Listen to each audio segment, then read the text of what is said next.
एक बार की बात है, मध्य प्रदेश के एक छोटे से गांव में एक लड़का रहता था जिसका नाम था सोनू। सोनू की जिंदगी दुखों की गाथा थी। जब वह सिर्फ 10 साल का था तब एक बीमारी ने उसके माता पिता को छीन लिया।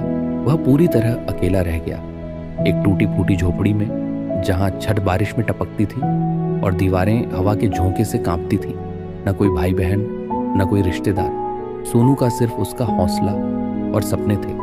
गांव के लोग दया करके उसे छोटे मोटे काम दे देते, खेतों में घास काटना, गायों को चराना या घरों में बर्तन धोना।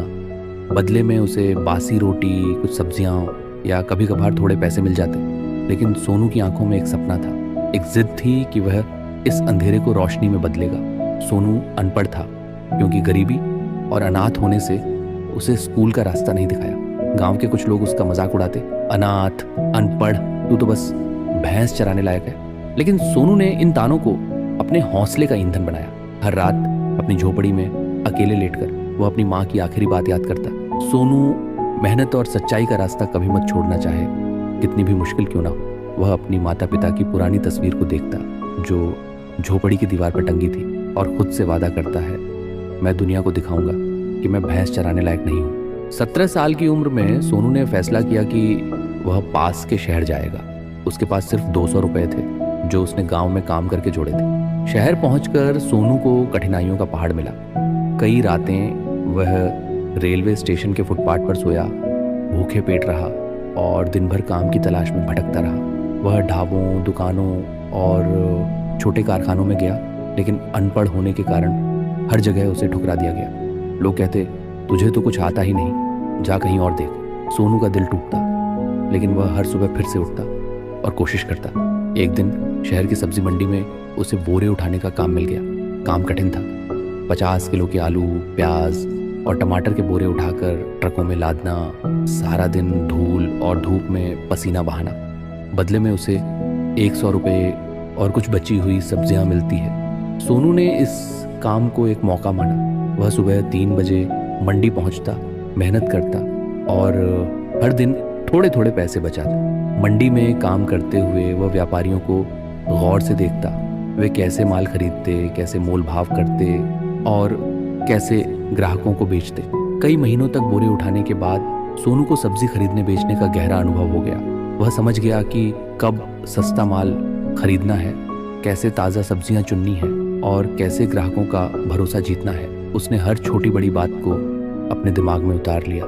कौन सी सब्जी कब बिकती है, कैसे माल को ताज़ा रखना है और कैसे कीमत तय करनी है। सोनू ने अपनी बचत से थोड़ी सी सब्जियां खरीदी और एक पुराने ठेले पर उन्हें बेचना शुरू किया। वह ताज़ी सब्जियां देता, वजन में कभी चालाकी नहीं करता और बुजुर्गों के लिए उनके झोले घर तक छोड़ाता। उसकी ईमानदारी और हंसमुख स्वभाव ने लोगों का दिल जीत लिया। धीरे धीरे उसका ठेला शहर की कॉलोनियों में मशहूर हो गया। वह अपनी कमाई का हर पैसा बचाता और उसे और ज्यादा सब्जियां खरीदने में लगाता। जल्द ही उसने स्थानीय दुकानों और छोटे रेस्तरानों को सब्जियां सप्लाई करना शुरू किया। उसका व्यापार बढ़ने लगा और उसने एक पुरानी टेम्पो खरीदी ताकि वह ज्यादा दूरी तक डिलीवरी कर सके। सोनू की मेहनत और अनुभव ने उसे एक कदम आगे बढ़ाया। एक दिन एक बड़े होटल मालिक ने उसे नियमित सब्जी सप्लाई का कॉन्ट्रैक्ट दिया। यह सोनू का पहला बड़ा ब्रेक था। उसने अपनी कमाई से एक छोटी सी दुकान किराए पर ली जिसका नाम रखा सोनू ताज़ा भंडार। वह सुबह जल्दी मंडी जाता, सबसे ताज़ा माल चुनता और ग्राहकों को प्यार से पेश करता। उसकी दुकान में लोग दूर दूर से आने लगे, लेकिन रास्ता आसान नहीं था। कुछ व्यापारियों ने उसका माल सस्ते में हड़पने की कोशिश की और कुछ ने उसकी अनपढ़ता का मजाक उड़ाया। एक बार एक बड़े व्यापारी ने उसका पूरा माल खराब बताकर वापस कर दिया, जिससे सोनू को भारी नुकसान हुआ।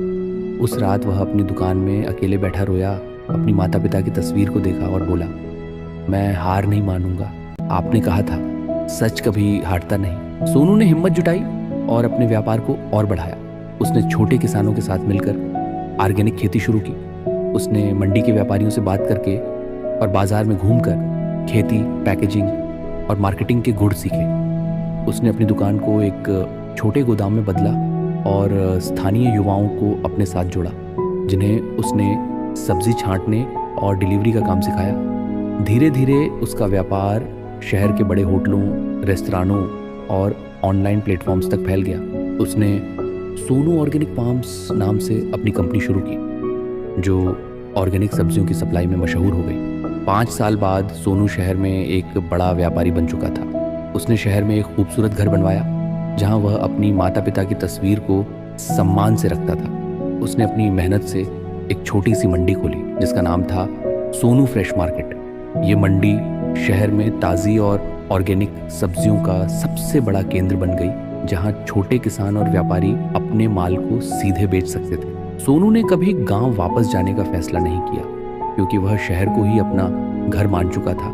लेकिन उसने अपने गांव के स्कूल में एक पुस्तकालय और खेती प्रशिक्षण केंद्र के लिए पैसे भेजे, ताकि कोई और बच्चा अनपढ़ या अनाथ न रहे। एक समारोह में जब सोनू से पूछा गया, अनपढ़ और अनाथ होकर तुमने यह सब कैसे किया, तो उसने मुस्कुराते हुए कहा, मेरे पास न पढ़ाई थी न परिवार, लेकिन मेरे पास मेहनत और मेरी माँ का आशीर्वाद था। सपने वो नहीं जो सोते वक्त देखे जाते हैं, सपने वो हैं जो आपको सोने न दे। मैंने मंडी में बोरे उठाए, लेकिन मेरे सपनों ने मुझे आसमान छूने की ताकत दी। दोस्तों, सोनू की कहानी हर उस इंसान के लिए प्रेरणा है जो अकेला है, जिसके पास कुछ नहीं। उसने साबित किया कि अनपढ़ होना, अनाथ होना या संसाधनों की कमी होना आपके सपनों को रोक नहीं सकता। अगर आपके पास मेहनत, ईमानदारी और हौसला है तो आप दुनिया बदल सकते हैं। अगर आपको ये कहानी प्रेरणादायक लगी तो इसे लाइक करें और कमेंट में बताइए कि आपको ये कहानी कैसी लगी।